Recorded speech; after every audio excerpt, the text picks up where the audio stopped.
ভাত ও ভোটের অধিকার ফেরাতে ফ্যাসিস্ট বিরোধী আন্দোলন করেছিলাম বলছেন নূর।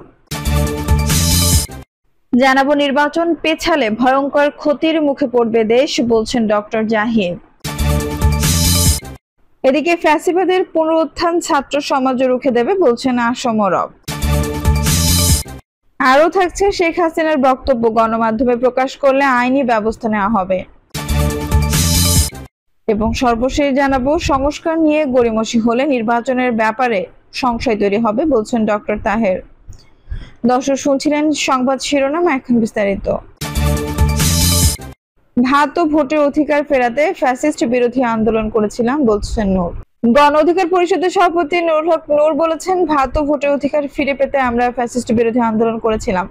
আগামী জাতীয় সংসদ নির্বাচনে একজন ভালো মানুষকে আপনারা ভোট দিয়ে জয়ী করবেন, যে জনপ্রতিনিধি জনগণের অধিকারের কথা বলবে। গোপালগঞ্জবাসীর উদ্দেশ্যে নূর বলেন, এখানকার সব মানুষই খারাপ নয়, এখানে ভালো মানুষেরও রয়েছে। তবে যারা মানবতা বিরোধী কাজে লিপ্ত ছিল তাদেরকে ক্ষমা করা যাবে না, তাদের বিচারের আয়তায় আনার দাবি জানান নুরুল হক নূর। আইন শৃঙ্খলা রক্ষাকারী বাহিনীকে যাতে আগামীতে কেউ নিজেদের পেটোয়া বাহিনীতে পরিণত করতে না পারে, তার জন্য রাষ্ট্র সংস্কারের পাশাপাশি এই বাহিনীকে জনবান্ধব বাহিনীতে পরিণত করার আহ্বান জানান তিনি। গণ অধিকার পরিষদের সাধারণ সম্পাদক মোহাম্মদ রাশেদ খান বলেন, শেখ হাসিনা 16 বছর গণতন্ত্রকে হত্যা করেছে, তিনি দুঃশাসন প্রতিষ্ঠা করে ক্ষমতায় টিকেছিলেন।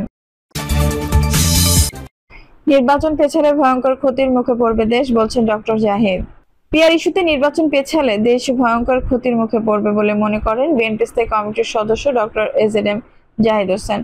শুক্রবার সকালে জাতীয় প্রেস ক্লাবে গণতন্ত্র ও মানবাধিকার নিশ্চিতে জাতীয় সংসদ নির্বাচনের গুরুত্ব শীর্ষক আলোচনা সভায় তিনি কথা বলেন। তিনি বলেন, পিআর পদ্ধতি বাংলাদেশের মানুষ বোঝে না, এমন কোনো আচরণ বা ব্যবস্থা মানুষের জন্য করা উচিত নয় যেটা বিভ্রান্তি তৈরি করে। ডক্টর জাহিদ বলেন, যদি আপনাদের কর্মসূচির কারণে নির্বাচন হওয়া নিয়ে মানুষের মনে কোনো আশঙ্কা জমে, তবে লাভবান হবে স্বৈরাচার। সেটির জন্য কি আপনারা 2024-এর 36 জুলাই করেছিলেন?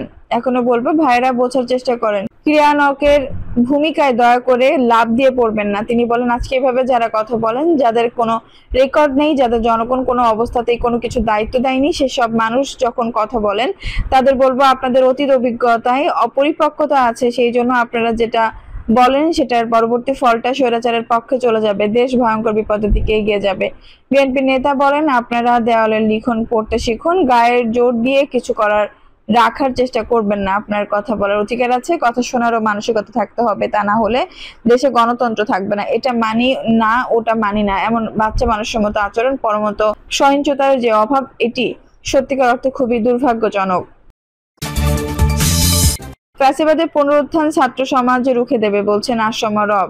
রক্তাক্ত জুলাই গণঅভ্যুত্থানের পর দেশে আবারও ফ্যাসিবাদের পদধ্বনি শোনা যাচ্ছে বলে মন্তব্য করেছেন জাতীয় সমাজতান্ত্রিক দল জেএসডির সভাপতি আসম আব্দুর রব। তবে সংগ্রামী ছাত্র সমাজ যে কোনো চক্রান্ত রুখে দিয়ে ফ্যাসিবাদের পুনরুত্থান ঠেকাবে বলেও তিনি দৃঢ় প্রত্যয় ব্যক্ত করেন। তিনি বলেন, ছাত্র সমাজকে আরো সচেতন, সোচ্চার ও ঐক্যবদ্ধ থাকতে হবে, অন্যথায় ক্ষমতাকে কেন্দ্রিক রাজনীতি জুলাই গণঅভ্যুত্থানের স্বপ্নকে ব্যর্থ করে দিতে পারে। আব্দুর রব বলেন, বর্তমান প্রেক্ষাপটে যখন সমাজ ও অর্থনৈতিক বৈষম্য বেড়াতে চলেছে, সামাজিক ও অর্থনৈতিক বৈষম্য বেড়েই চলেছে, তখন বৈষম্যহীন সার্বজনীন গণমুখী শিক্ষা জাতির মুক্ত ও ক্ষমতায়নের চাবিকাঠি। এই ধরনের শিক্ষা শিক্ষার্থীদের জ্ঞান, নৈতিকতা, সমাজ দায়বদ্ধতা ও সমালোচনামূলক চিন্তা গড়ে তুলবে। তাই ফ্যাসিবাদী শাসন কাঠামোর পরিবর্তে অংশীদারিত্ব ভিত্তিক রাজনৈতিক ব্যবস্থা গড়ে তুলতে শিক্ষার্থীদের ইতিবাচক ভূমিকা নিতে হবে। ছাত্র সমাজের উদ্দেশ্যে তিনি আরো বলেন, আসুন আমরা একযোগে শপথ নেই, শিক্ষা হবে গণমুখী, বৈষম্যহীন এবং জাতির অগ্রগতির বাহক।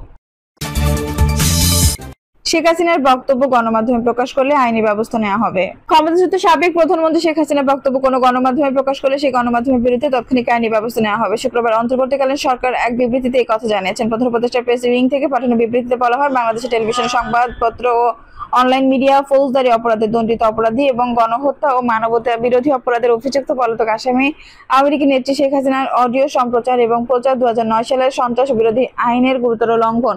গত বছরের ডিসেম্বরে আন্তর্জাতিক অপরাধ ট্রাইব্যুনাল প্রাক্তন স্বৈরাচার শাসনের ঘৃণা ছাড়াই এমন মন্তব্য বক্তব্য সম্প্রচার নিষিদ্ধ করে।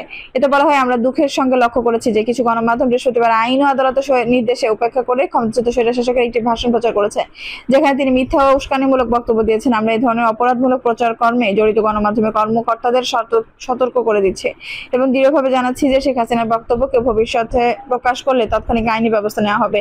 বিবৃতিতে বলা হয়, আমাদের জাতির ইতিহাসে এই গুরুত্বপূর্ণ মুহূর্তে আমরা অপ্রয়োজনীয় বিভ্রান্তি তৈরির ঝুঁকি নিতে পারি না। এটি মনে রাখা গুরুত্বপূর্ণ যে শেখ হাসিনা জুলাই গণঅভ্যুত্থানের সময় শত শত শান্তিপূর্ণ বিক্ষোভকারীর গণহত্যার নির্দেশ দেওয়ার মতো গুরুতর অভিযোগের পরে বাংলাদেশ থেকে পালিয়ে গেছেন।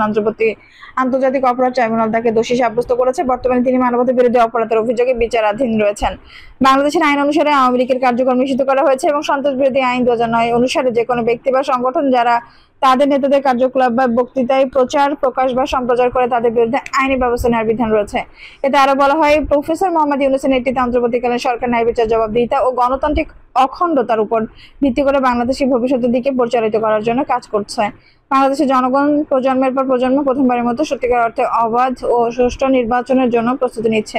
আমরা এমন একটি সময়ে সংবাদ মাধ্যমগুলোকে শেখ হাসিনার অডিও এবং তার বক্তৃতাগুলোকে, যা বাংলাদেশের অস্থিতিশীলতা তৈরি এবং সহিংসতা উস্কে দেওয়ার উদ্দেশ্যে তৈরি, প্রচার করার ক্ষেত্রে সতর্কতা এবং দায়িত্বশীলতা অবলম্বন করার আহ্বান জানায়। তার বক্তব্যতা এবং তার যে কোনো উস্কানিমূলক বক্তব্য প্রচার বাংলাদেশের গণতান্ত্রিক উত্তরণের পথে স্থিতিশীলতাকে ক্ষতিগ্রস্ত করার ঝুঁকি তৈরি করে। এটি কেবল জনসাধারণকে বিভ্রান্ত করার জন্য কাজ করে। এই ক্ষেত্রে বিধি নিষেধ অমান্যকারী যে কোনো সংবাদ মাধ্যম বাংলাদেশের আইনের অধীনে আইনি জবাবদিহিতার আওতায় পড়বে।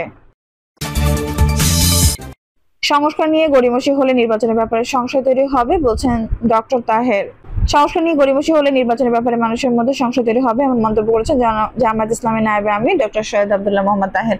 তিনি বলেন, সংস্কারের ভিত্তিতে এই নির্বাচন হতে হবে, যেন তেন নির্বাচন জনগণের আকাঙ্ক্ষাকে পূরণ করতে পারবে না। এ সময় আব্দুল্লাহ মোহাম্মদ তাহের বলেন, আমরা চাই এটি অংশগ্রহণমূলক, সুষ্ঠু, অবাধ ও নিরপেক্ষ নির্বাচন, উৎসবমুখর নির্বাচন, স্বৈরাচার ছাড়া সকল বৈধ দলের অংশগ্রহণে নির্বাচনের আগে লেভেল প্লেইং ফিল্ড নিশ্চিত করতে হবে। বিএনপির উদ্দেশ্যে তাহের বলেন, শহীদ প্রেসিডেন্ট জিয়াউর রহমান যখন হ্যাঁ না ভোট করেছিলেন তখন কিন্তু পার্লামেন্ট ছিল না। আমরা শহীদ জিয়ার সেই দলকে অনুরোধ করব, তারা যেন শহীদ জিয়া যেভাবে ভোট করেছিলেন, প্রোক্লেমেশন করেছিলেন, সেটাকে ফলো করে এবার যে সমস্ত সংস্কার আমরা একমত হয়েছি সেটাকে ভিত্তির মাধ্যমে আগামী নির্বাচন করার ব্যাপারে তারা পজিটিভ ভূমিকা নেবে। ফেব্রুয়ারিতে নির্বাচন নিয়ে সাংবাদিকদের প্রশ্নের জবাবে তিনি বলেন, নির্বাচন যথাসময়ে হবে, কিন্তু নির্বাচন যথাসময়ে হওয়ার জন্য কিছু অবস্ট্রাকল আছে। সরকার সিনিয়র হলে সেগুলোর দূর করা সম্ভব। তখন নির্বাচনের ব্যাপারে আর কোনো প্রতিবন্ধকতার সুযোগ দেখি না।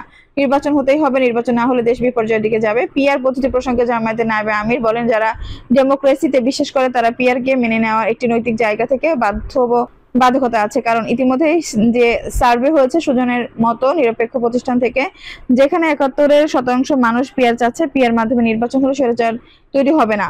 ৫৪ বছরের ট্র্যাডিশনে নির্বাচন সুষ্ঠু হয় না, পিআর পদ্ধতিতে হলে নির্বাচন সুষ্ঠু হবে। দর্শক, এই ছিল এখনকার সর্বশেষ সংবাদ। নিশ্চয়ই ভালো লাগলো, অবশ্যই একটা লাইক দিন, কমেন্টে আপনার মূল্যবান মতামত জানান। সবসময় আমাদের পাশে থাকতে সাবস্ক্রাইব করে বেল বাটনটি অন করে রাখুন। ধন্যবাদ।